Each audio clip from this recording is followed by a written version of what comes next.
A hand closed over Vivienne Hale's mouth before she even heard footsteps behind her. 1 second she was locking the door of the small accounting office where she worked late most nights, keys still warm in her fingers, and the next second the world tilted sideways. She was pulled backward into the narrow alley beside the building, her shoulder blade slamming into brick, the keys falling from her hand and skittering across the wet pavement. She tried to scream. The sound died against a gloved palm. "Don't fight," a voice said low in her ear. "It'll go easier." Her heart slammed so hard she could feel it in her throat. She twisted, kicked back with her heel, caught someone in the shin, and for half a second the grip loosened. She almost broke free. Almost. Then a second man grabbed her wrists, and something dark and rough was pulled over her head, and the world went black. She was shoved into the back of a car. The door slammed. The engine roared to life, tires screeching against wet asphalt, and Vivienne lay curled on the seat, hood over her face, hands bound in front of her with something that bit into her skin. She counted turns. Left, then right, then a long straight stretch, then another turn. She had read once that people who paid attention to details survived. She did not know if that was true. She only knew that counting kept the panic from swallowing her whole. Nobody spoke to her during the ride. She heard two male voices up front, murmuring low, arguing about something she could not make out. Once, she heard the word mistake. Her stomach dropped further. When the car finally stopped, hands dragged her out by the arms. Gravel crunched under her shoes. Cold night air slid under the hood and across her neck. She was walked forward through a door, down a hallway that smelled faintly of leather and cigar smoke, and then pushed down into a hard wooden chair. The hood was pulled away. Light stung her eyes. She blinked hard, trying to focus, trying to look anywhere but directly at the men standing around her. The room was large, dimly lit, with dark wood paneling and a fireplace that was not lit. A desk sat at the far end, heavy and old, the kind of furniture that spoke of money that did not need to explain itself. Behind that desk sat a man. He was not shouting, he was not even standing. He sat with his elbows on the armrests of his chair, fingers steepled beneath his chin, studying her the way someone might study a puzzle with a missing piece. His suit was dark, perfectly fitted, his jaw clean-shaven, his eyes a pale, unreadable gray. Everything about him radiated a kind of stillness that frightened her more than shouting would have. "Do you know who I am?" he asked. Vivienne's mouth was dry. Her wrists throbbed where the restraints cut into them. She forced her voice steady, though it cracked slightly on the first word. "No," she said, "should I?" Something flickered across his face, not quite surprise, more like the beginning of doubt. "Miss Calloway," he said, "you work for your father. You know exactly who I am, and you know exactly what he owes me." Vivienne stared at him. "My name is not Calloway." The man behind the desk went very still. One of the men standing near the door, a broad-shouldered man with a shaved head, shifted his weight uncomfortably. "I'm Vivienne Hale," she said, forcing the words out even as her pulse pounded in her ears. "I work at Hargrove and Finch, an accounting firm 3 blocks from where your men grabbed me. I don't have a father who owes anyone anything. I have a landlord who's 2 weeks late fixing my heater. That's the extent of my problems." Nobody in the room moved. The broad-shouldered man near the door glanced nervously toward the man behind the desk, who had not taken his eyes off Vivienne. "Search her," the seated man said quietly, without raising his voice at all.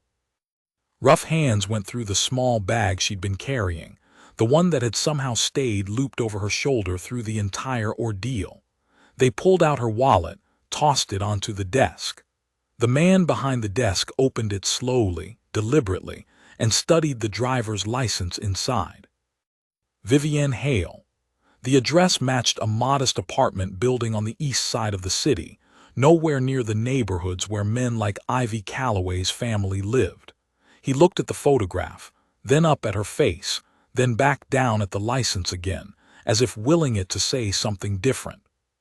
"This is not possible," he said, more to himself than to her. It is very possible, Vivienne said, some flicker of anger cutting through her fear now. Because it's happening to me right now. You kidnapped the wrong woman. The broad-shouldered man by the door cleared his throat. Boss, the description matched. Dark hair, same height, same building she walked out of.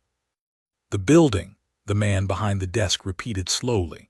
He closed his eyes for half a second, and when he opened them again, there was something colder in his expression, something that made the broad-shouldered man take an involuntary step backward. Ivy Calloway's father's shell company operates out of the 4th floor of that building. This woman works on the 2nd floor. You grabbed the wrong person walking out the same door. Silence stretched through the room. Vivienne's wrists ached. She was shaking, though she tried to hide it, tried to keep her spine straight and her chin level, because some instinct told her that showing weakness here would be far more dangerous than showing nothing at all. "My name," the man behind the desk finally said, looking directly at her now, "is Dante Morty. I imagine that means very little to you." It meant nothing to her. She shook her head slowly. "It should mean everything," said the man near the door, the broad-shouldered one, before catching a look from Dante that silenced him instantly. "You've made a mistake," Vivienne said again, quieter this time because shouting had gotten her nowhere and she needed him to actually hear her. "I don't know anyone named Calloway. I don't know anything about whatever business you think I'm involved in. I balance ledgers for small businesses. I eat dinner alone most nights. I have never once in my life done anything that would put me in a room like this." Dante Morty leaned back in his chair, studying her with an intensity that made her want to look away and made her force herself not to. Most people, she imagined, broke under a stare like that. She would not give him the satisfaction. "You're not afraid," he said. "It wasn't a question." "I'm terrified," Vivienne said honestly. "I just decided crying wouldn't help me get out of this chair." For the briefest moment, something almost like respect crossed his face before it vanished behind that same unreadable calm. He stood, walked slowly around the desk, and crouched slightly in front of her chair so they were at eye level. Up close, she could see faint lines of exhaustion around his eyes, the kind that came from carrying more than any one person should carry. It did nothing to soften how dangerous he looked. "Here is the problem, Miss Hale," he said. "You have now seen my face. You have heard my name. You know the location of this house, or you will, once you think back on the turns your car took to get here. In my world, that is not a small thing." Her stomach turned to ice. "So what happens to me?" "That," he said, standing again, "is what I need to decide." He turned to the broad-shouldered man. "Take her to the east room. Guard the door. No one touches her. No one speaks to her beyond what's necessary, and no one, under any circumstances, tells her anything more than she already knows. Am I clear?" "Yes, boss." Vivienne was pulled to her feet, her legs unsteady beneath her. As she was led toward the door, she looked back once at Dante Morty, who had already turned away, staring instead into the cold, unlit fireplace, one hand braced against the mantel, as if the weight of the mistake his men had made was only now beginning to settle onto his shoulders. The east room turned out to be a bedroom, oddly comfortable for a place she was being held against her will. A large window, curtains drawn, likely locked from a mechanism she couldn't see. A bed with clean sheets. A bathroom attached. It was, in its own strange way, almost civilized, which frightened her more than a cold cell would have. Civilized meant this was not the first time something like this had happened here. Civilized meant there was a system for this. The broad-shouldered man untied her wrists before shutting the door, and she heard the lock turn from the outside. Vivienne sat on the edge of the bed and stared at her red, marked wrists, willing her hands to stop shaking. She thought of her small apartment, her broken heater, the stack of client files sitting on her desk that she would not be finishing tonight. She thought of her sister, Margaret, who would call in the morning and get no answer, who would eventually call the police, who would find nothing, because whoever had taken her clearly knew how to leave nothing behind. She thought, too, of the man behind the desk, Dante Morty. The way his expression had changed the instant he realized the mistake. Not panic, not anger exactly. Something more controlled and more unsettling than either of those things. She did not know yet whether that control would save her life or end it. Outside her door, she heard low voices, the broad-shouldered man speaking urgently to someone else, the words too muffled to make out except for one phrase that carried clearly through the wood. "If the Callaways find out we grabbed the wrong woman before we grabbed the right one, they'll know we're coming." Vivienne's blood went cold. She was not just a mistake. She was now a liability, someone whose continued existence threatened whatever plan Dante Morty had been building. And liabilities, she understood with sudden, sharp clarity, did not usually stay alive for long in men like this. She stood and walked silently to the window, testing the lock, testing the frame, cataloging every possible weakness the way she might catalog numbers in a ledger that refused to balance. There had to be an error somewhere. There always was. She just had to find it before someone decided she was worth more silence than she was worth as a mistake they could quietly correct. Somewhere beyond the locked door, footsteps approached, then stopped. She heard nothing else. But she knew, with the same instinct that had kept her counting turns in the back of that car, that whatever decision Dante Morty was making about her fate, he was making it right now. And she had no way to influence it, not yet. Vivienne pressed her back against the wall beside the window and slid down until she was sitting on the floor, knees drawn up to her chest. The house was quiet in the way old, heavy houses are quiet, full of small sounds that meant nothing and everything at once. A pipe ticking somewhere below her, a floorboard settling, the distant, muffled hum of a car engine outside that never quite faded, as if someone were always sitting in the driveway, waiting. She made herself think like she thought at work, when a client's numbers refused to add up and panic would only slow her down. Facts first. She had been taken by mistake. The man in charge, Dante Morty, seemed to understand that mistake immediately, which meant he was either honest or careful, and she suspected it was the second. He had not hurt her. He had not let his men hurt her either, not really, beyond the bruising grip that had dragged her into the car. That told her something. Whatever kind of man he was, he did not appear to enjoy cruelty for its own sake. That was not comfort, exactly, but it was information, and information was the only thing she had to hold on to. The second fact was worse. She had heard the words before they could catch themselves. The Callaways would know. If word got out that Dante Morty's men had grabbed an innocent woman by accident while hunting for someone else, it would expose weakness. And men like this, she suspected, could not afford weakness. That meant two outcomes were possible. Either she disappeared quietly, a mistake erased before anyone could trace it back to this house, or Dante Morty decided, for reasons she could not yet guess, that keeping her alive served him better than the alternative. She did not know which outcome was more likely. She only knew that whichever man walked through that door next would decide it, and she needed to be ready with something to say when he did. Hours passed. She could not be certain how many, since there was no clock in the room and her watch had been taken along with her bag. She measured time instead by the changing quality of light behind the curtains, the way the thin seam of brightness at the edges shifted from the gray of early morning into something a little warmer. At some point, she must have slept, curled uncomfortably on top of the covers rather than beneath them, unwilling to make herself any more vulnerable than she already was.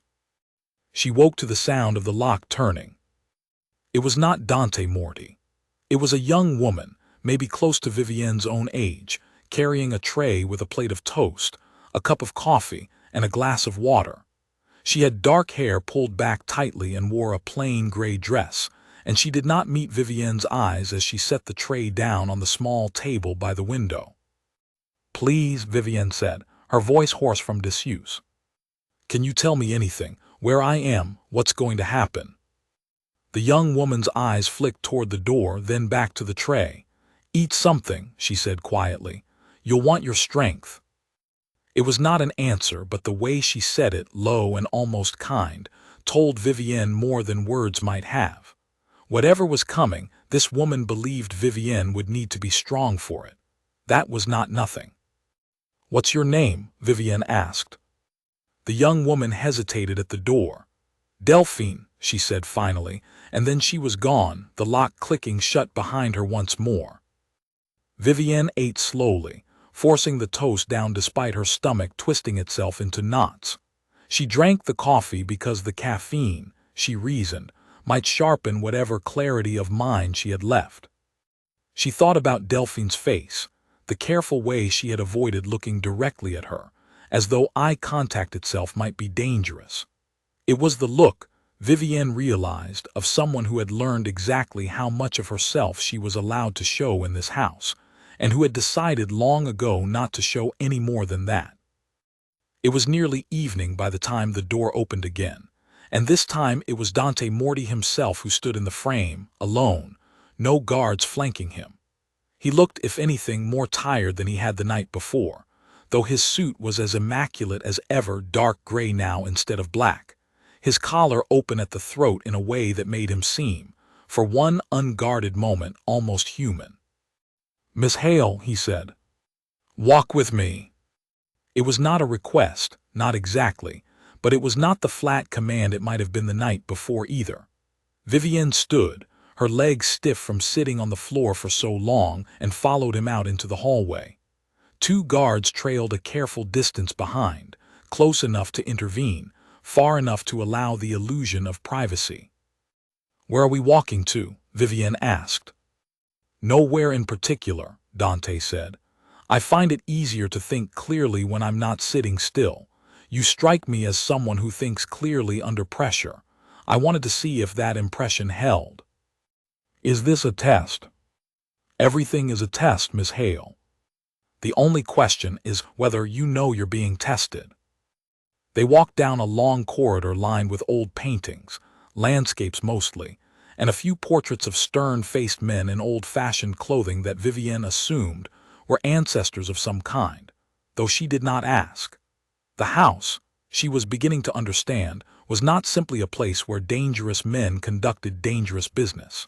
It was a home, layered with generations of history, and that history seemed to weigh on Dante Morty in ways she could not yet fully read. "I've made some calls," he said eventually, as they reached the end of the corridor and turned toward a small study lined floor to ceiling with books. "It's confirmed. You have no connection whatsoever to the Calloway family. You are, as you told me, an accountant who happened to leave a building through the wrong door at the wrong time." "So I can go home," Vivienne said, though she already suspected, from the careful way he'd phrased it, that the answer would not be that simple. "Not yet," Dante said. "I need a few more days to be certain that releasing you doesn't create a bigger problem than keeping you does. I understand that isn't the answer you want." "It isn't," Vivienne said, anger sparking through the exhaustion now. "You've kidnapped an innocent woman, admitted it was a mistake, and now you're telling me I have to stay a prisoner anyway because it's convenient for you." Something shifted in his expression, something that might have been the beginning of guilt, though it was gone before she could be certain she'd seen it at all. "I understand your anger," he said quietly. "I would feel the same in your position, but I give you my word, Miss Hale, no harm will come to you in this house, not from me and not from anyone under my roof." "Your word," Vivienne repeated, from a man who just admitted his men grabbed the wrong woman off the street. "Yes," Dante said, meeting her eyes steadily, "my word. It is the only thing in this world I have never broken." Vivienne studied his face for a long moment, searching for the lie she was certain must be hiding somewhere beneath that calm, controlled expression. She did not find one. That, more than anything he had said, unsettled her most of all. 3 days into her captivity, Vivienne Hale found the first crack in the walls around her. It happened by accident, the way most useful discoveries did. She had asked Delphine, the quiet young woman who brought her meals, for something to occupy her hands, anything to keep her mind from circling endlessly back to fear. Delphine had returned an hour later with a stack of old magazines, and tucked beneath them without explanation, a single sheet of paper covered in columns of numbers. Vivienne almost didn't notice it at first. Then her eyes, trained by years of balancing ledgers for small businesses that could not afford to lose a single misplaced dollar, caught on something wrong. A column that should have summed to one total summed instead to another, the difference small enough that a careless glance would miss it entirely, but large enough, repeated across enough transactions, to matter a great deal. She stared at the page for a long time before she understood what she was looking at. It was not addressed to her. It had likely been left in that stack of magazines by mistake, an old invoice or shipping manifest that someone had used as scrap paper before discarding it. But the numbers told a story all their own, the story of money moving somewhere it should not have been moving, quietly, a little at a time, in amounts small enough to escape a casual audit. She folded the paper carefully and tucked it beneath the mattress of her bed. She was not certain yet what to do with it, but some instinct, sharpened by years of catching exactly these kinds of inconsistencies, told her it might matter more than she currently understood. That evening, Dante Morty visited her again, as he had every evening since their walk through the corridor of old paintings. Their conversations had settled into an uneasy rhythm, neither friendly nor hostile, two people circling each other, testing where the boundaries lay. "You look thoughtful tonight," he observed, taking the single chair across from where she sat on the edge of the bed. He never sat too close. She had noticed that about him, the careful distance he maintained, as though he understood exactly how much space she needed to feel safe and refused to take any more than that. "I've had a lot of time to think," Vivienne said carefully. She was not ready to mention the paper yet, not until she understood more about what it meant, and more importantly, not until she understood whether telling him would help her or endanger her further. "About escape, I imagine. Among other things." A faint, almost amused expression crossed his face. "You're honest. Most people in your position would lie." "Most people in my position aren't accountants," Vivienne said. "I've never been good at lying with numbers, and I've found it's easier to just stop lying altogether." Dante studied her for a long moment. "Tell me about your work," he said, and it was not what she expected him to say. She hesitated, uncertain of the trap she suspected was hidden somewhere in the question, before deciding there was no harm in answering honestly. "I balance books for small businesses, bakeries, repair shops, a family-owned bookstore 2 streets from my apartment. Nothing glamorous. I find errors other people miss, and I fix them before they become bigger problems." "You enjoy it." "I do," she admitted, surprised by how easily the truth came out. "There's something satisfying about making numbers make sense. The world rarely makes that kind of sense. Numbers, if you look closely enough, always do." Something in his expression shifted, some flicker of genuine interest breaking through the careful control he wore like armor. "I imagine you'd find plenty in this house that doesn't make sense, then." It was, she realized, either an invitation or a test, and she was not certain which. She thought of the paper hidden beneath her mattress and said nothing. Over the following days, a pattern began to establish itself. Dante visited each evening, their conversations stretching longer each time, drifting from careful, guarded exchanges into something that almost resembled genuine discussion. He asked about her sister, Margaret, and she found herself telling him more than she intended, about their parents who had passed years earlier, about the apartment with the broken heater, about small, ordinary details of a life that felt increasingly distant from the world she now found herself trapped inside. In turn, he revealed almost nothing about himself directly, but Vivienne was skilled at reading what people did not say as clearly as what they did. She noticed the way his shoulders tightened whenever a phone buzzed in his pocket during their conversations, the flicker of something that might have been guilt whenever he mentioned his father, long since passed, who had built the foundation of the world Dante now ruled. She noticed, too, the exhaustion that lived permanently beneath his composed exterior, the look of a man carrying weight that had never once been set down. She was cataloging him, she realized, the same way she cataloged numbers on a page, searching for the place where the story he presented to the world did not quite balance against the man sitting across from her each night. On the fifth day, Delphine came to her room not with a meal, but with an urgent, hushed warning. "Someone's coming to check the house today," she whispered, glancing repeatedly toward the door. "Someone from outside. You need to stay quiet no matter what you hear." "Who?" Vivienne asked, her pulse quickening. "I don't know his name, but he works for the Callaways. If he finds you here, it will be very bad. For both of us." The warning proved accurate within the hour. Vivienne heard raised voices somewhere below her room, muffled through the floor but unmistakably tense. She pressed her ear against the door and caught fragments, a man's voice she did not recognize, sharp and demanding, and Dante's voice beneath it, measured and controlled even under obvious pressure. "Heard rumors your men were seen near the Hargrove building." "Rumors are not facts, and you do well to remember who you're speaking to." The voices faded as footsteps moved further away, and Vivienne sank back onto the bed, her heart hammering. Whoever this visitor was, he suspected something. If he discovered her here, an innocent woman held prisoner by mistake, it would not simply endanger her. It would expose Dante's weakness to a rival, and she understood now, with sudden and uncomfortable clarity, that her survival was now tangled inextricably with his ability to keep his secrets. That night, Dante arrived later than usual, his tie loosened, a tightness around his eyes that had not been there before. He sat across from her in silence for a long moment before speaking. "You heard him," he said. "It was not a question." "Some of it," Vivienne admitted.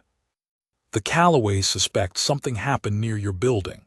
If they learn what actually happened, that my men made an error and grabbed an innocent woman instead of Ivy Callaway, they will use it. Not against you, against me. It will look like weakness, and weakness invites war. So what happens now?" "Now," Dante said, rubbing a hand across his jaw, "I need to decide how to make this problem disappear without making you disappear along with it. Those are not, contrary to what you might assume, the same solution." Vivienne studied him carefully. "You could have let them think whatever they wanted, blamed it on someone else, made me the scapegoat instead of the mistake." "I could have," Dante agreed. "I did not." "Why not?" He was quiet for a long moment, and when he finally answered, his voice was quieter than she had heard it before. "Because you did nothing to deserve what happened to you. I have made many choices in my life that I am not proud of, Miss Hale. I do not intend to add an innocent woman's ruin to that list simply because it would be convenient." The honesty in his voice caught her off guard, and for a moment neither of them spoke. It was in that silence that Vivienne finally made her decision. She reached beneath the mattress and withdrew the folded paper she had hidden there days earlier, holding it out to him. "I found this in a stack of magazines Delphine brought me," she said. "I don't know what it means exactly, but the numbers don't add up. Someone is moving money somewhere it shouldn't be going. I recognize the pattern because it's the kind of thing I catch for a living." Dante took the paper, unfolding it slowly, his eyes scanning the columns of figures with a focus that told her he understood numbers far better than she had assumed. His expression darkened as he read, the careful composure slipping into something colder, sharper. "Where exactly did you find this?" "In the magazines. I don't know how it got there." He was silent for a long moment, refolding the paper carefully, his jaw tight. "This is from a shipment manifest tied to one of my warehouses," he said finally. "If these numbers are accurate, someone within my own organization has been diverting funds for months, possibly longer. Could it be a mistake? An error in accounting, rather than something deliberate? In my experience, Dante said grimly, errors this consistent are rarely accidents. He looked up at her then, something new in his expression, a wary kind of respect that had not been there before. You could have kept this to yourself, used it as leverage, or simply stayed silent and let it become my problem alone. I thought about it, Vivienne admitted honestly. But if someone in your organization is stealing from you while feeding information to the Callaways, that person is far more dangerous to me than you are. I'd rather help you find them than wait to see if they decide I'm a loose end worth eliminating.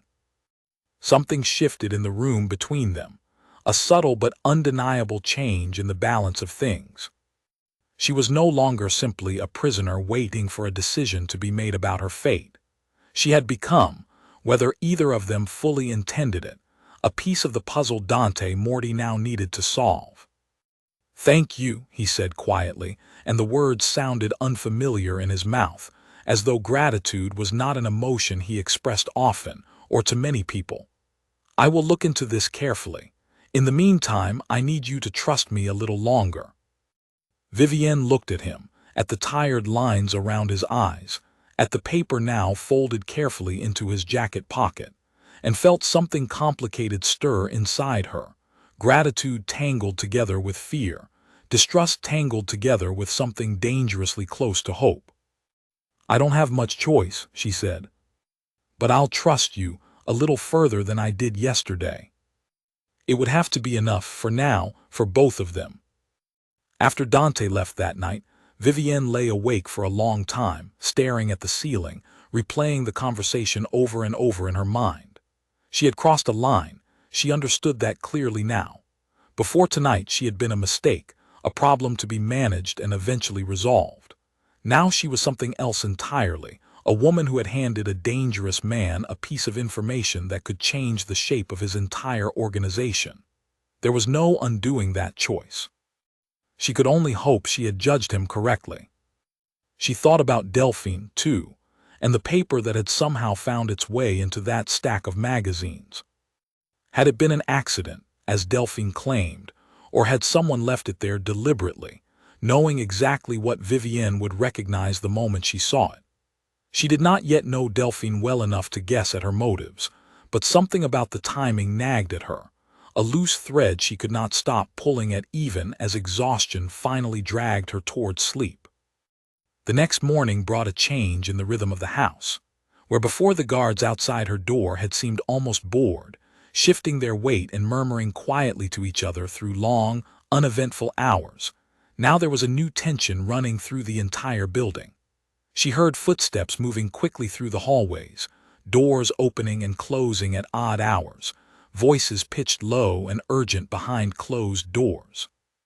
Whatever Dante had set into motion after their conversation, it was already reshaping the household around her. Delphine arrived with breakfast later than usual, her hands trembling slightly as she set the tray down. "Is everything all right?" Vivienne asked, watching her carefully. "There was a meeting early this morning," Delphine said, her voice barely above a whisper. "Mr. Morty called in several of his senior men. I don't know what was discussed, but afterward 2 of the household staff were let go, effective immediately." Vivienne's pulse quickened. Let go or something else? Delphine's eyes flicked nervously toward the door before she answered. "I don't know. I only know they were escorted out this morning and told never to return." It was not the answer Vivienne wanted, but it told her something important nonetheless. Dante was moving quickly and quietly, methodically eliminating potential threats from within his own household. She wondered whether the paper she had found had led him directly to 2 suspects, or whether this was simply the first careful sweep of a much larger investigation. "Delphine," Vivienne said carefully, "how long have you worked here?" "Almost 2 years."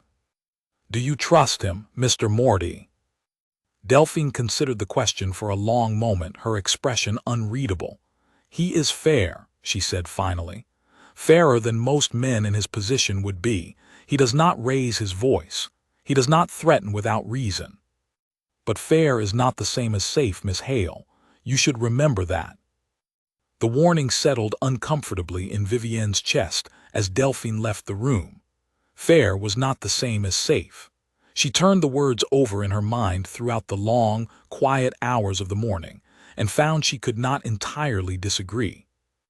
Dante did not visit that evening, nor the evening after. Vivienne spent the empty hours pacing the small room, cataloging every detail of the house she had observed so far, searching for patterns the same way she searched for errors in a ledger. She noticed the guard rotation shifted every 6 hours.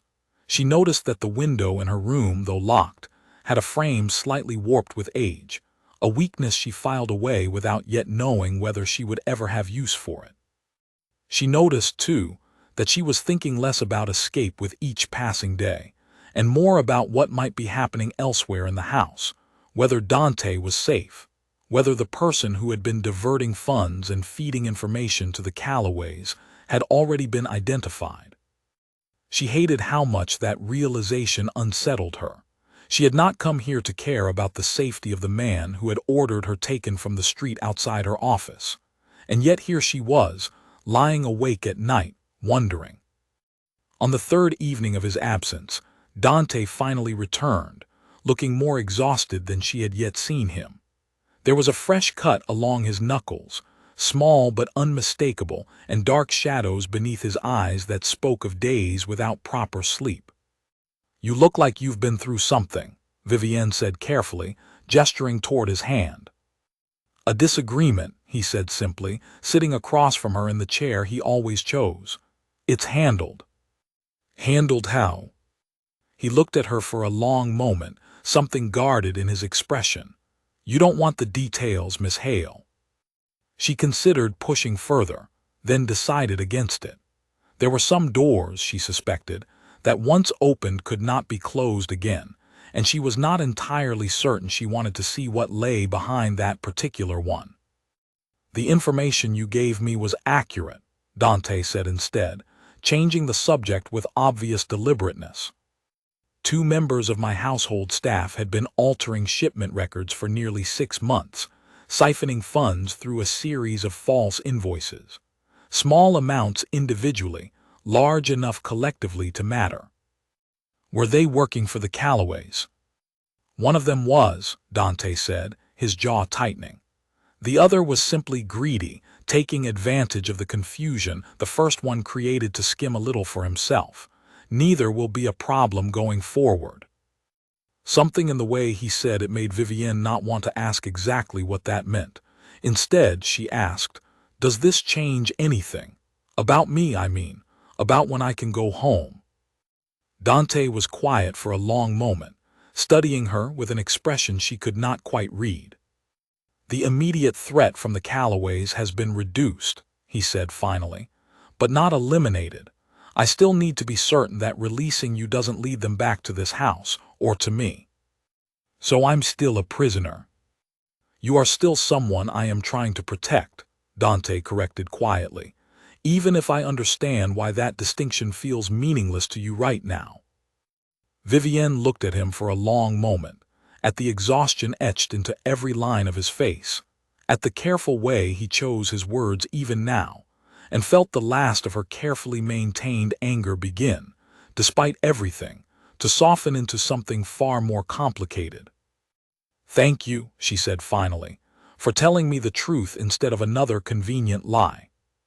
"I told you once," Dante said, meeting her eyes steadily. "My word is the only thing I've never broken. That includes the truth, even when it isn't comfortable to hear."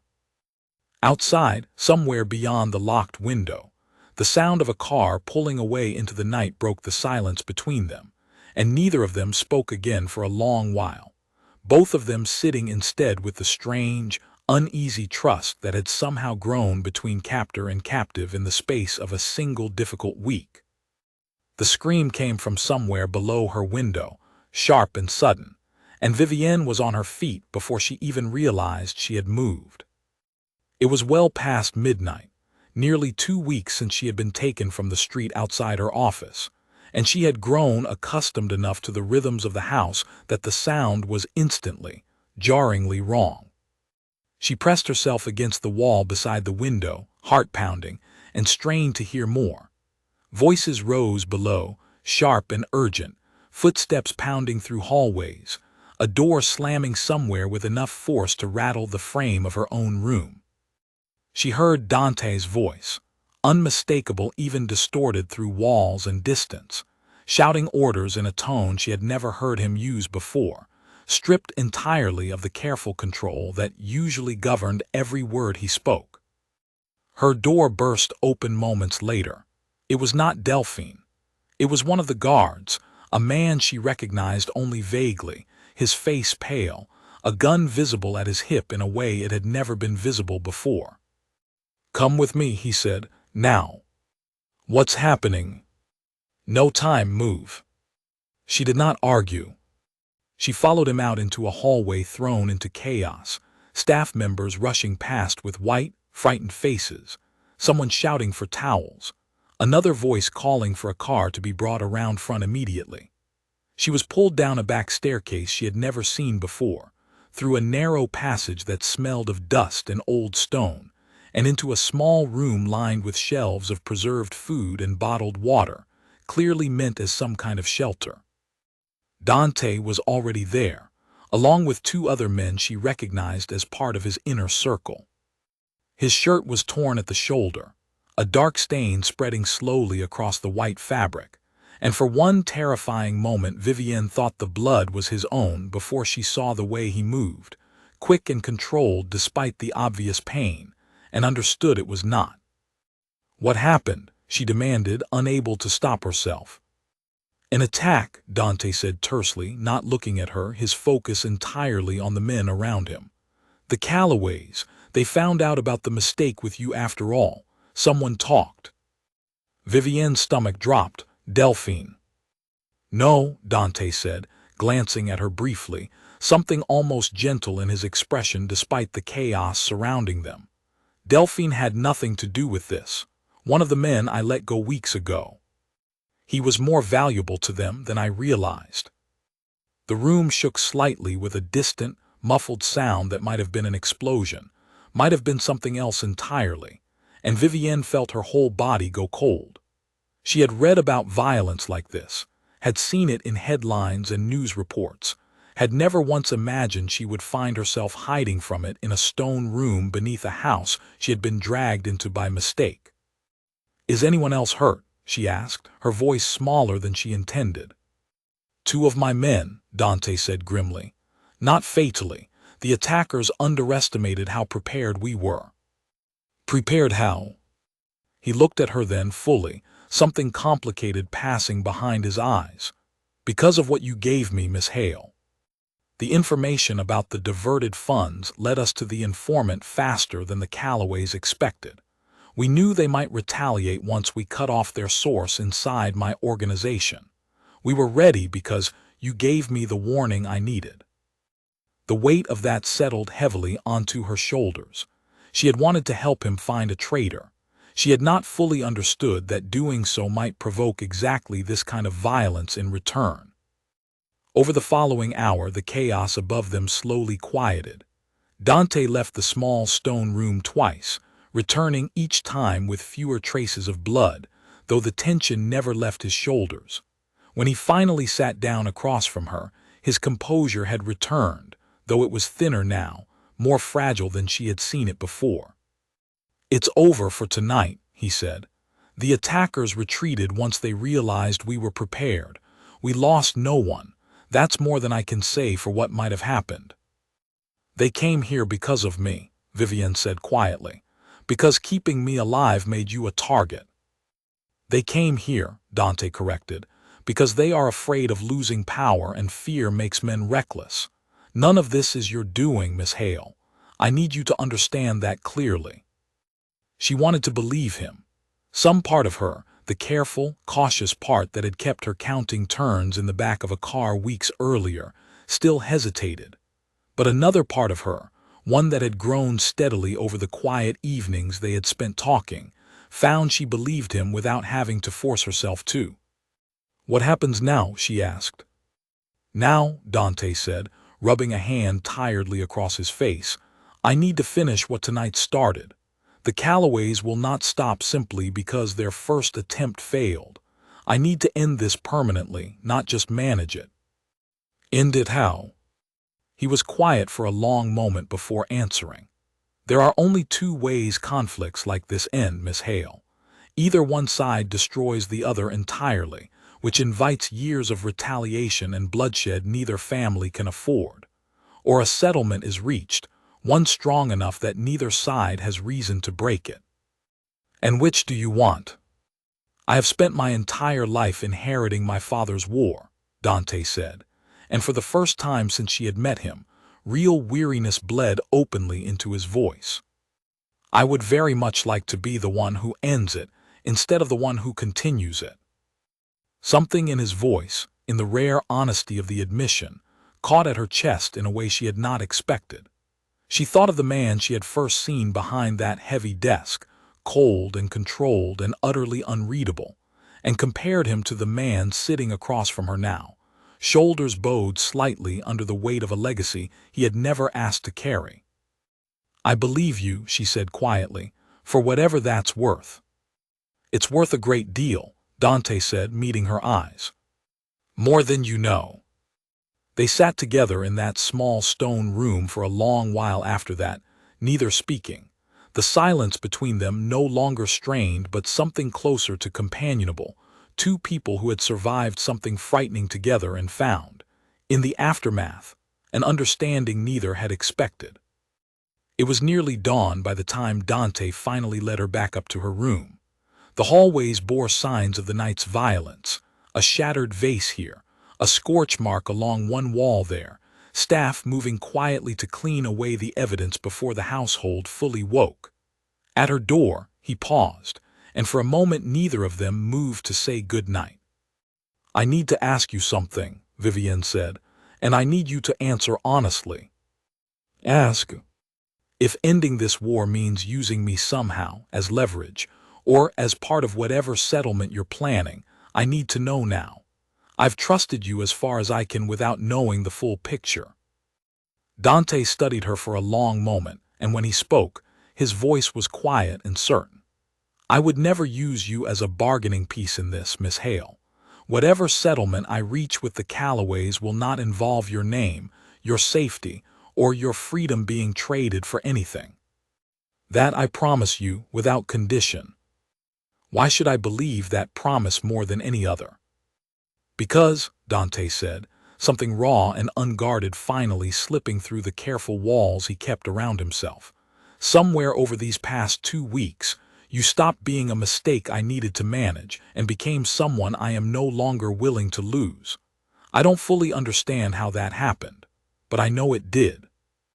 The words hung in the air between them, more honest than anything either of them had said before, and Vivienne found she had no ready response, only the quiet, unsteady thrum of her own heartbeat and the strange, dangerous warmth spreading through her chest, despite every reason she had to guard against it. Good night, Miss Hale, Dante said finally, stepping back before she could find words of her own.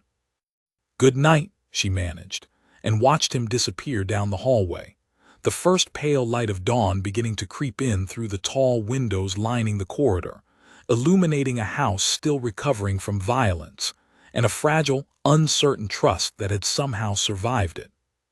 She did not sleep again that night. Instead, she sat by her window, watching the sun rise slowly over unfamiliar rooftops, and allowed herself, for the first time since she had been taken from the street outside her office, to wonder what it might mean to stay in this world by choice rather than by force. The following days moved differently than the ones before them. The house no longer felt like a place she was simply enduring. Staff members who had once avoided her eyes now offered small nods when she passed them in the hallway, as though word of what happened that night, and of her part in warning Dante about the informant, had spread quietly through the household. Even the guards outside her door seemed less watchful, more like men stationed there out of caution than men stationed there to prevent an escape. Delphine visited more often now, no longer confined to delivering meals with careful, guarded silence. She sat with Vivienne some mornings, sharing small details of her own life. A mother back home she sent money to every month, a younger brother studying to become a teacher. Vivienne found herself grateful for the company, for the simple, ordinary conversations that reminded her the world outside violence and power still existed, even here. "You've changed something in this house," Delphine told her one morning, folding a stack of clean linens with practiced efficiency. "I don't know if you realize it, but you have." "I haven't done anything," Vivienne said. "I've been locked in a room for weeks." "You told him the truth when it would have been easier not to," Delphine said. "About the shipment records. Most people who come through this house, they learn quickly to tell Mr. Morty whatever keeps them safest. You told him what he needed to hear instead. Men like him, they don't often get that. It matters more than you think." Vivienne considered the words carefully, turning them over in her mind long after Delphine had gone. She thought of the version of herself who had first been dragged into that heavy wooden chair, terrified and defiant in equal measure, and compared her to the woman she had become in the weeks since, someone who now understood the weight Dante carried, who had begun, against every instinct of self-preservation, to care what happened to him. 3 days after the attack, Dante called a meeting in the study lined with books, and to Vivienne's surprise, he asked her to attend. "I want you to hear this directly," he said, as she took a seat near the window while his senior men gathered around the heavy desk. "Given everything that's happened, I think you've earned the right to understand exactly what we're planning." The men exchanged uncertain glances, clearly unaccustomed to an outsider being included in matters like these, but none of them voiced objection, not with Dante's decision so plainly made. "The Callaways struck first," Dante began, addressing the room. "That gives us grounds to respond decisively without appearing to have started this conflict, but decisive does not have to mean destructive. I want to propose a settlement, one that redraws the boundaries between our territories permanently, backed by enough force on our side that breaking it costs them more than honoring it." "They won't agree easily," one of the senior men said, a heavy-set man with graying hair Vivienne had seen occasionally in the hallways. "Not after losing men in the attack that failed." "They'll agree," Dante said, "because the alternative is losing considerably more. I intend to make that alternative very clear." The discussion continued for nearly an hour. Details of territory, of financial arrangements, of guarantees meant to hold both families accountable to whatever agreement was eventually reached. Vivienne listened carefully and found herself, almost without meaning to, offering observations about the financial structures being discussed, catching inconsistencies in proposed numbers the same way she caught them in the ledgers of small businesses back home. "That guarantee won't hold," she said at one point, when the heavy-set man proposed a financial penalty meant to enforce the settlement. "If the penalty is structured that way, they can absorb the cost within 2 years and still come out ahead of where they started. You need to tie it to something that compounds, not something flat." The room went quiet. Dante looked at her, something like surprised admiration crossing his face, before he turned back to his men. "She's right," he said simply. "Restructure it. Compounding penalties, tied to quarterly reviews. Make certain breaking this agreement costs more with every year that passes rather than less." By the end of the meeting, Vivienne realized with quiet astonishment that she had become, in some small but undeniable way, part of the very machinery she had once feared entirely. It was not a role she had asked for, but it was one she found, against every expectation she had carried into this house weeks earlier, that she did not entirely regret.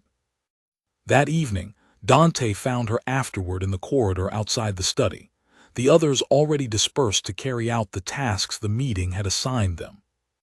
"You surprised me today," he said. "I surprise myself most days lately," Vivienne admitted.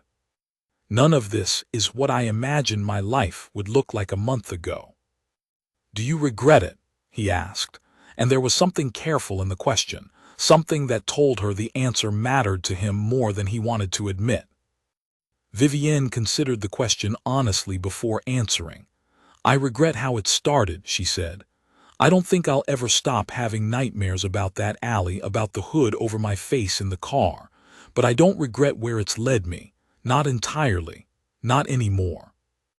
Dante was quiet for a moment, studying her with an expression she had come to recognize as the closest thing to vulnerability he allowed himself to show.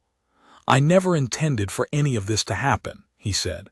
The mistake, the danger you've been put through. If I could undo the night my men took you, I would, without hesitation. Would you? Vivienne asked, and the question surprised her as much as it seemed to surprise him. Truly all of it.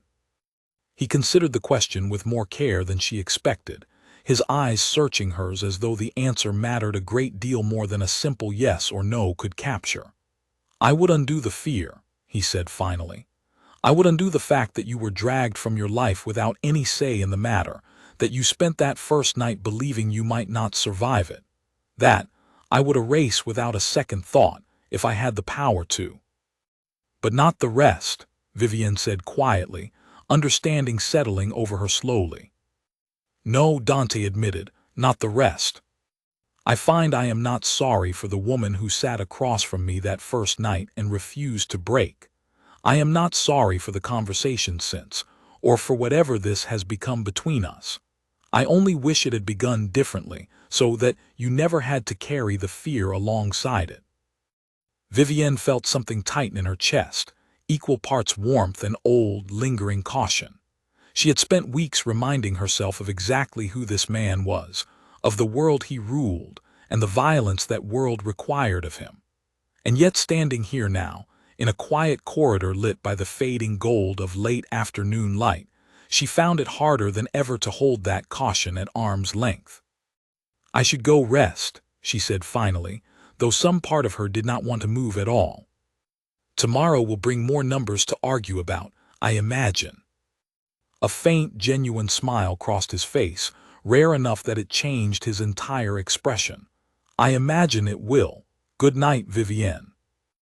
It was the first time he had used her given name, instead of the formal address he had maintained since that very first night, and she felt the small shift of it settle warmly beneath her ribs as she turned toward her room.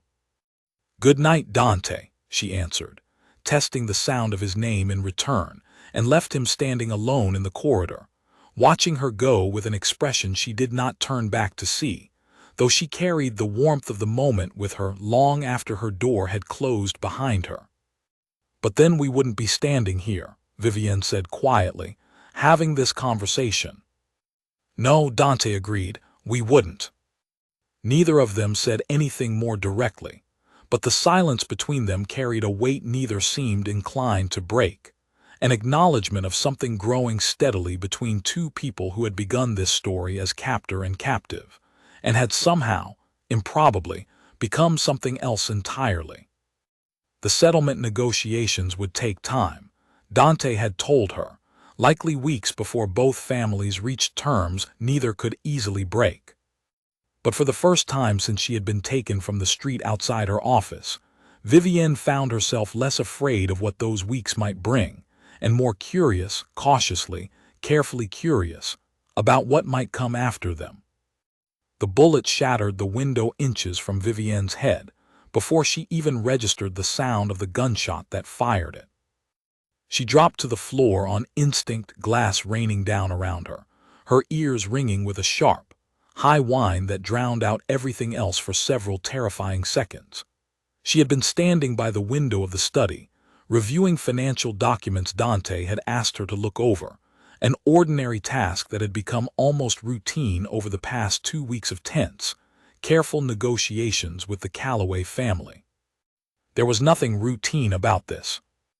Down, stay down, a voice shouted from the doorway, and rough hands pulled her further away from the broken window, dragging her behind the heavy wooden desk as more gunfire erupted outside. sharp cracks echoing across what had, until moments ago, been a quiet afternoon. Dante burst into the room seconds later, a gun already drawn in his hand, his eyes scanning the space until they found her crouched behind the desk, and something in his expression shifted from controlled urgency into something rawer, more frightened than she had ever seen him. "Are you hurt?" he demanded, crossing the room in quick strides to kneel beside her.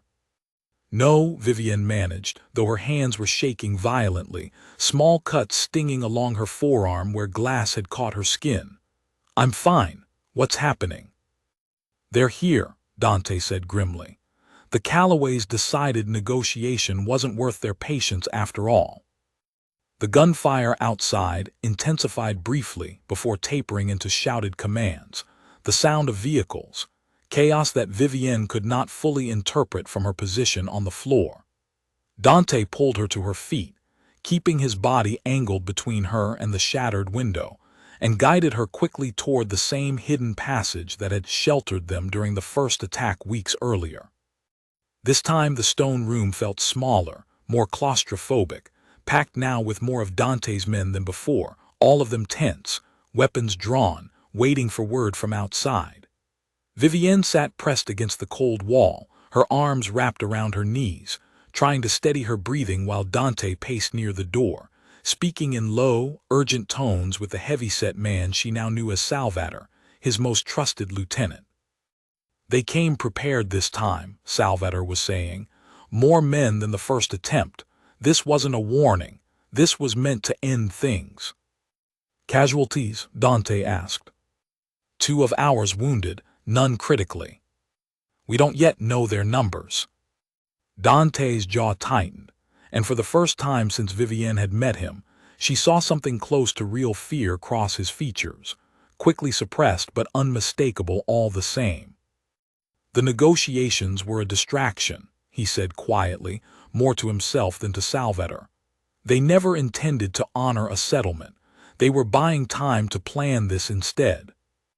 "What do we do?" Salvatore asked. Dante looked over at Vivienne then, and something in his expression hardened into resolve. "We finish this, tonight if necessary. I won't spend another week waiting for them to try again, not while she's in danger every time they do." "Dante," Vivienne said carefully, pushing herself to her feet despite her still shaking hands, "you can't make reckless decisions because of me. If you retaliate too aggressively, doesn't that just continue the cycle you told me you wanted to end?" "I would rather continue that cycle," Dante said, his voice low and fierce, "than watch you die because I hesitated." The words hung between them, raw and unguarded in front of Salvatore, and the other men crowded into the small stone room, and Vivienne felt her chest tighten at the naked honesty in them. She had known, in some quiet corner of her mind, that whatever had grown between them over the past weeks had become something significant. Hearing him say it so plainly, in the middle of a crisis, made it impossible to keep pretending otherwise. "Then let me help you end it the right way," Vivienne said instead, forcing her voice steady. "Not with more violence, with something they can't argue against." "What do you mean?" "The financial records," she said, thinking quickly now, the numbers she had spent weeks studying arranging themselves into new patterns in her mind. The ones showing their informant diverted funds and fed them information. If we make those records public quietly, to the right people within their own organization, it won't just weaken their position. It will fracture their loyalty from within. Men don't follow leaders who let their own people steal from the family while dragging them into wars they can't win. Dante stared at her for a long moment, something like astonishment breaking through the tension in his face. "You want to end this with paperwork." "I want to end this with the truth," Vivienne said.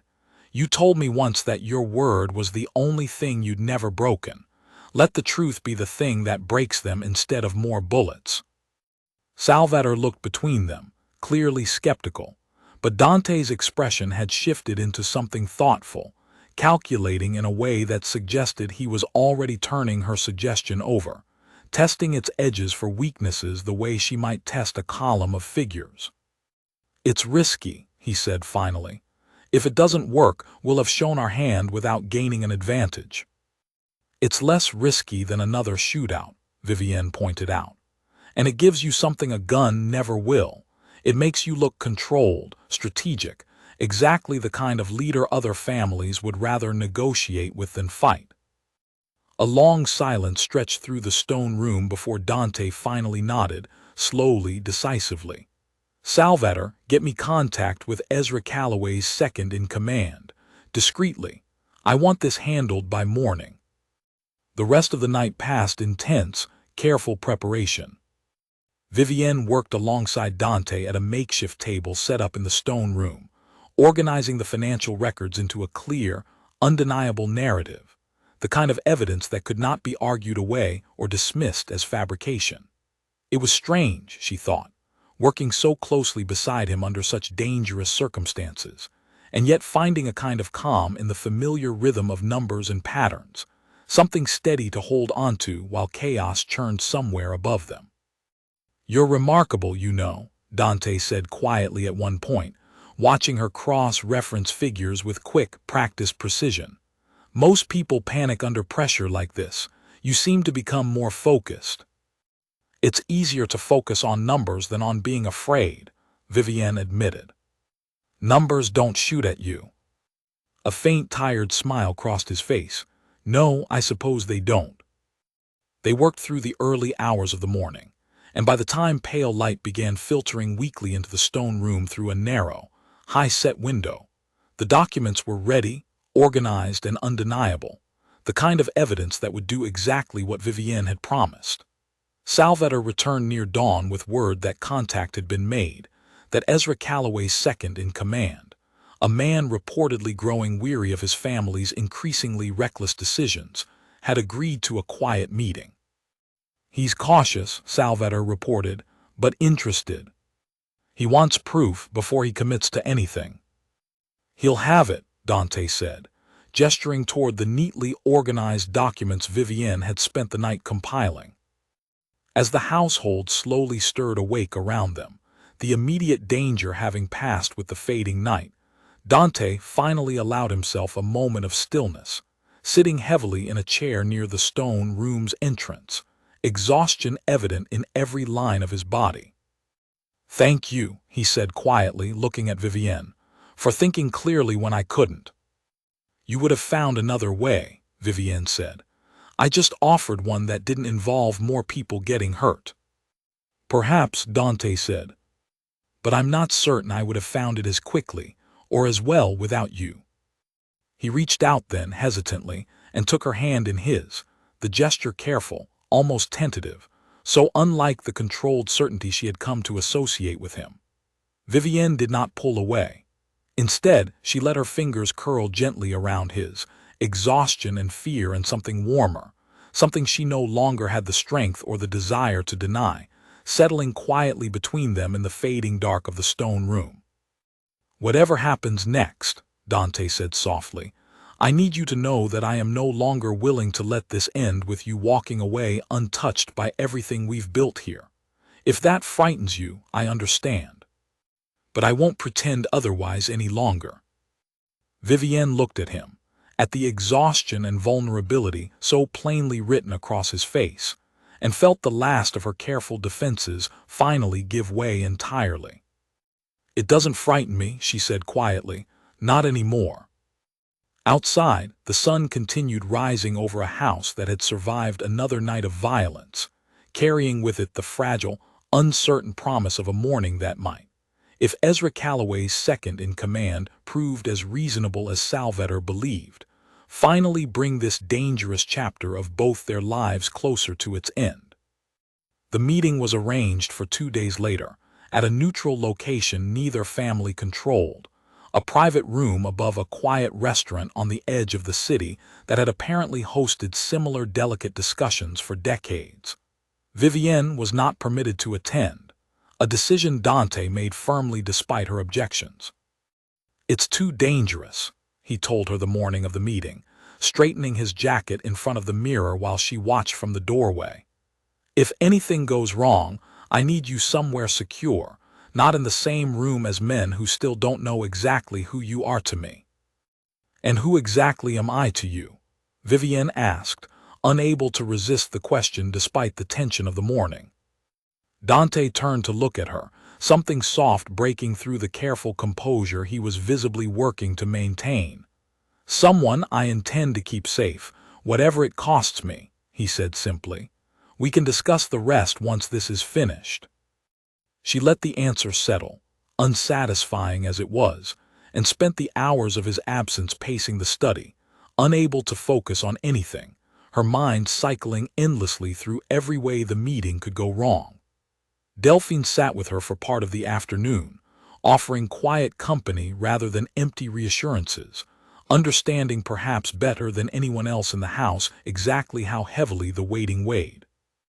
Dante returned just before evening, and the moment Vivienne saw his face, some of the tightness in her chest finally began to ease.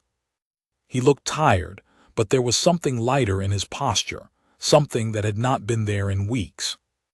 "It worked," he said, before she could even ask.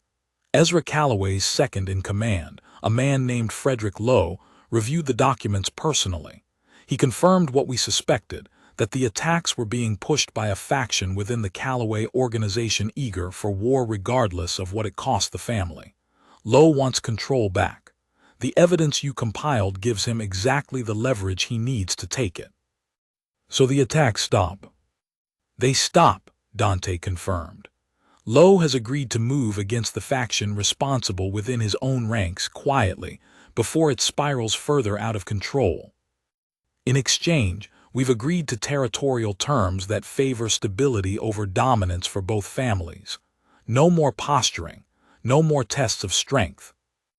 Relief flooded through her so suddenly that her knees felt unsteady, and Dante crossed the room quickly to steady her, his hands warm and careful against her arms. "It's over," he said quietly, watching her face, "or close enough to over that I finally believe it." "I can go home," Vivienne said slowly, testing the words, uncertain why they did not bring the immediate joy she expected. Something flickered across Dante's expression, quickly masked but not quickly enough for her to miss it entirely. "You can," he agreed. "Whenever you're ready, no conditions, no further delays." "I meant what I said from the beginning, that I would never use your freedom as leverage for anything." "That's not what I asked," Vivienne said quietly, watching him carefully. "I asked if I could go home. I didn't say whether I wanted to." The room went still between them, the weight of unspoken questions hanging heavy in the quiet study. Dante's hands tightened slightly where they still rested against her arms, and when he spoke, his voice was rougher than she had heard it before, stripped of every careful, controlled edge he usually maintained. "I cannot ask you to stay," he said.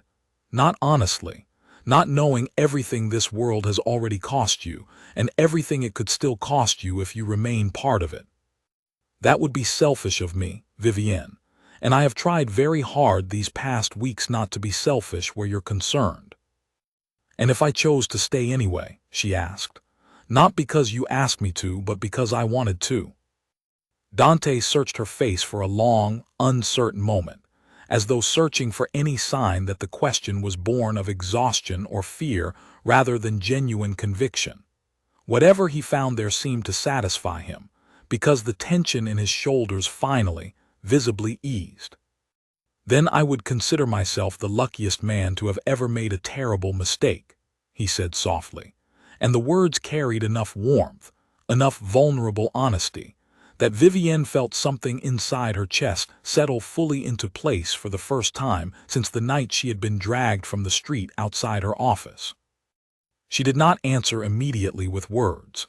Instead, she closed the remaining distance between them, and when their lips finally met, it carried none of the fear or uncertainty that had defined so much of the past weeks, only the quiet, steady certainty of two people who had somehow, against every reasonable expectation, found something real amid the wreckage of a mistake neither of them had asked for.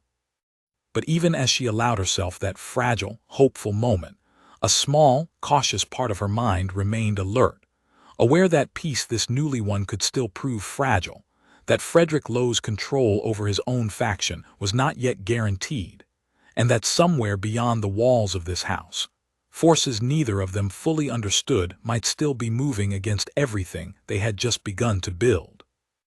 That caution proved justified sooner than either of them expected.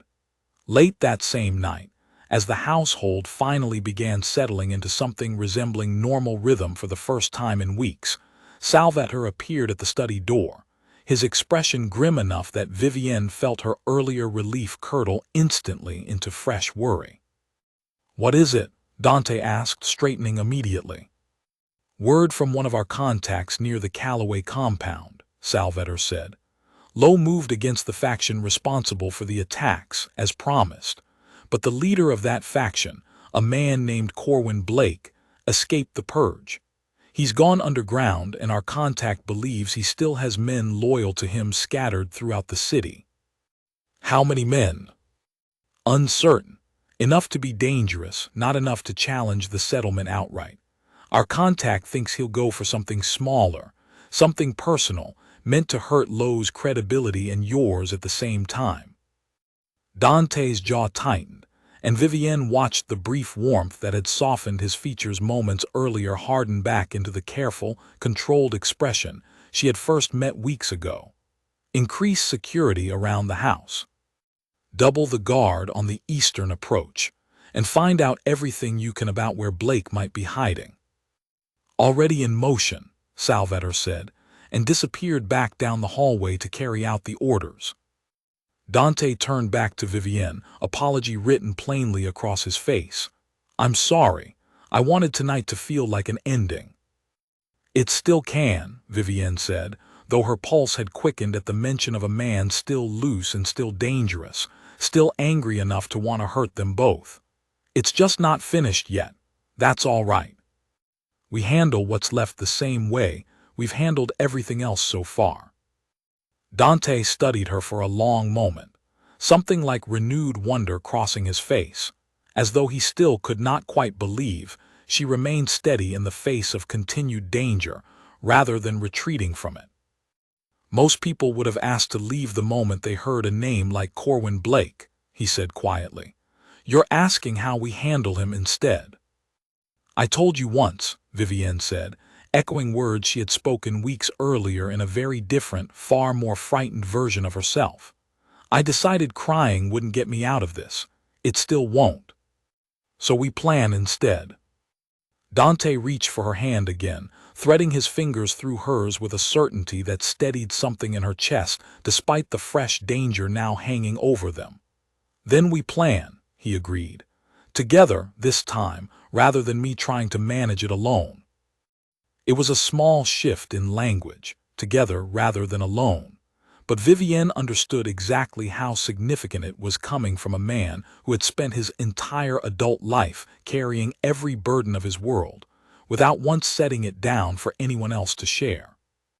Whatever Corwin Blake intended, whatever danger still lingered beyond the walls of this house, she found she was no longer facing it as a frightened captive counting the days until her release, but as someone standing beside the man she had somehow, impossibly, come to love, prepared to face whatever came next together. Vivienne woke to the sound of her door handle turning slowly, quietly, in a way that immediately told her something was wrong. It was nearly 3 in the morning, the house silent around her, and the guard who should have been stationed outside her door had not announced himself the way he always did before entering. Her heart began pounding even before the door swung open, and by the time she registered the unfamiliar man stepping into her room, a stranger with cold eyes and a gun held low at his side, her body had already reacted, rolling off the far side of the bed and scrambling toward the small table where a heavy lamp sat within reach. "Don't," the man said quietly, raising the gun slightly. "Come with me quietly, and no one else needs to get hurt tonight." "Corwin Blake sent you," Vivienne said, forcing steadiness into her voice despite the terror clawing up her throat. Something flickered in the stranger's expression, brief surprise that she knew the name. Smart girl, now move. She had no real choice.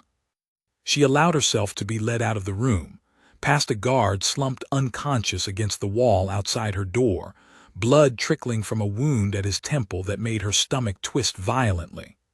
The hallway beyond was eerily quiet, the household still asleep, unaware that danger had already slipped inside its walls. She thought quickly, desperately, as the man guided her toward a service staircase at the rear of the house, the same staircase, she realized with a sudden flare of hope, that led toward the small stone room where she and Dante had sheltered twice before. If she could just create enough noise, enough disruption, someone might hear. She let her foot catch deliberately on the top step, stumbling hard enough to knock over a decorative vase resting on a nearby table.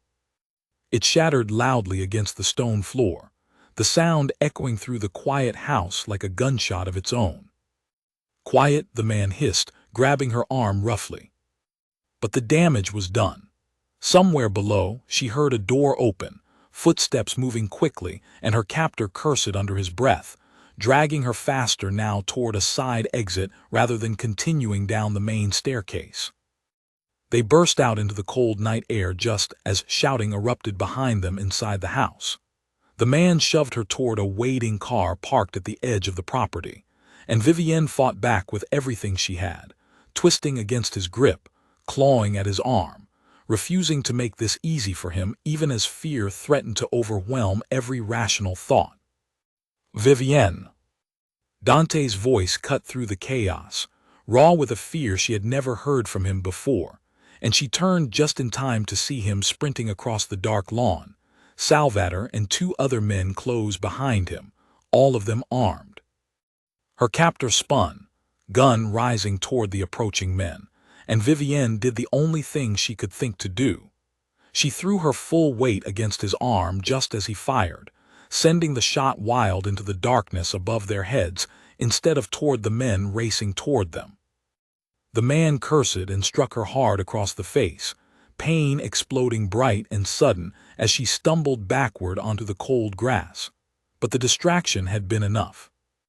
Dante reached them seconds later, moving with a speed and ferocity she had never witnessed from him before, tackling the man to the ground before he could raise the gun again. The struggle was brief, violent, ending only when Salvatore wrenched the weapon free and pressed it firmly against the man's temple, forcing stillness. "Where is Blake?" Dante demanded, hauling the man up by his collar, his voice a low, dangerous growl that bore no resemblance to the careful, controlled tone Vivienne had grown accustomed to over the past weeks. The man said nothing, jaw clenched defiantly despite the gun still pressed against his skin. "Dante," Vivienne said weakly, pushing herself upright, her cheek throbbing where she had been struck. He turned instantly, all fury draining from his expression the moment he saw her, replaced by something close to devastation as he crossed the remaining distance and knelt beside her, his hands gentle now as they cradled her face, checking the damage with careful, trembling fingers. "I'm all right," she said, though her voice shook.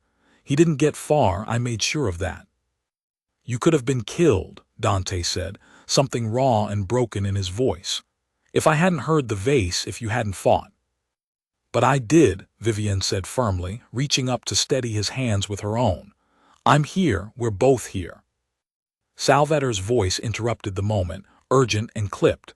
"Boss, we need to move him inside before anyone sees. And we need answers about where Blake is hiding, fast, before he realizes this attempt failed and tries something else."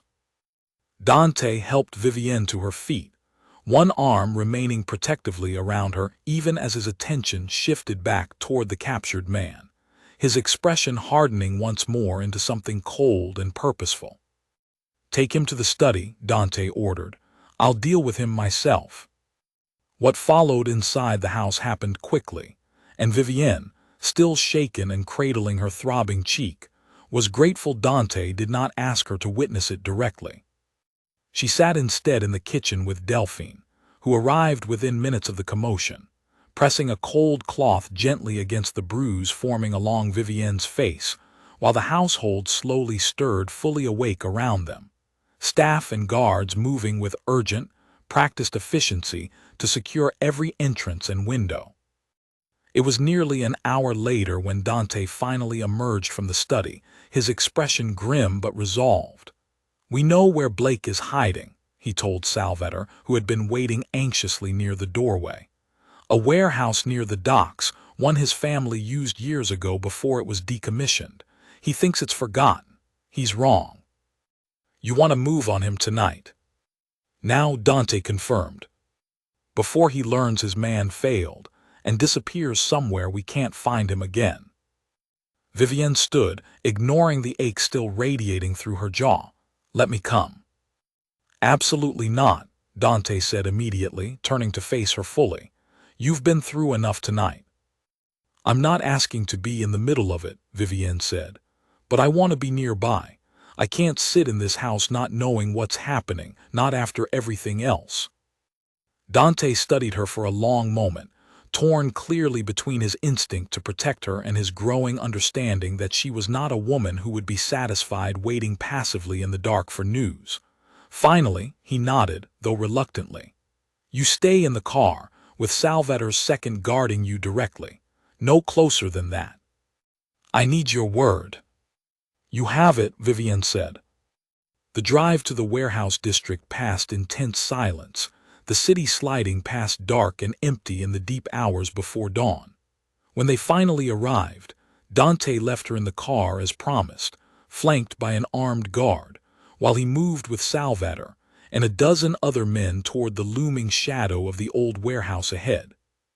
The wait that followed felt endless. Vivienne sat rigid, straining to hear any sound beyond the quiet hum of the car's engine, her mind cycling through every possible outcome, most of them terrifying. She thought of everything the past weeks had brought her, the fear and the danger, but also the strange, unexpected warmth that had grown steadily alongside it. The version of herself she had discovered in this world she never asked to enter, sharper and steadier than she had ever known herself to be before. Nearly 30 minutes passed before movement finally stirred near the warehouse entrance, and Vivienne's heart climbed into her throat as she watched figures emerge from the darkness. Relief flooded through her instantly when she recognized Dante's silhouette among them, walking steadily, unharmed, Salvator beside him with a restrained figure between them that could only be Corwin Blake himself. Dante crossed quickly to the car once he saw her, pulling open the door and reaching for her hands, checking her over again despite her insistence that she was fine. "It's finished," he said, relief evident in every line of his exhausted face. "Blake is in custody. We'll hand him over to Frederick Lowe by morning, along with proof of tonight's attempt. That should end any remaining resistance within the Calloway ranks permanently." "It's really over," Vivienne said, testing the words carefully, almost afraid to believe them after everything the night had already tried to take from her. "It's over," Dante confirmed, cupping her bruised cheek gently with careful fingers, his thumb brushing softly against the mark left there. "I am so sorry this happened to you. All of it from the very first night." "Don't," Vivienne said gently, covering his hand with her own. "You've apologized enough for one lifetime. I don't regret where it led me. Not anymore, not even a little." Dawn was breaking by the time they finally returned to the house, the sky bleeding soft shades of orange and pink over rooftops that had, over the past weeks, become something far more familiar to Vivienne than she ever expected. Salvator escorted Corwin Blake inside under heavy guard, and Dante remained by Vivienne's side through the quiet chaos of the following hours, refusing to leave her even as reports came in, as calls were made to arrange Blake's formal transfer to Frederick Lowe's custody. Delphine met them at the door, her relief plain on her face as she took in Vivienne's bruised cheek and exhausted eyes. "Come," she said gently, ushering Vivienne toward a chair near the kitchen fire. "Let me look at that properly." Vivienne allowed herself to be fussed over, grateful for the quiet, ordinary care in a morning that had begun with terror and violence. Dante hovered nearby, unwilling to stray far, until Salvatore finally drew him aside to finalize the details of Blake's transfer, leaving Vivienne alone with Delphine for the first time in what felt like days. "You did well tonight," Delphine said quietly, dabbing carefully at the bruise along Vivienne's jaw. "Braver than most people twice your experience in this world." "I didn't feel brave," Vivienne admitted. "I felt terrified the entire time." "Bravery isn't the absence of fear," Delphine said simply. "It's what you do despite it. You broke that vase on purpose, didn't you, to make noise?" Vivienne managed a faint, tired smile. "I did." "Then you understand more about surviving in this world than you give yourself credit for." The words settled warmly in Vivienne's chest, a small, steady comfort amid the lingering adrenaline still coursing through her body. By the time Dante finally returned, the arrangements with Lowe's people confirmed. The sun had risen fully over the house, casting warm light through the tall kitchen windows. "Blake will be handed over within the hour," Dante said, sinking into the chair beside her, exhaustion finally catching up with him now that the immediate danger had passed. "Lowe's men are already en route.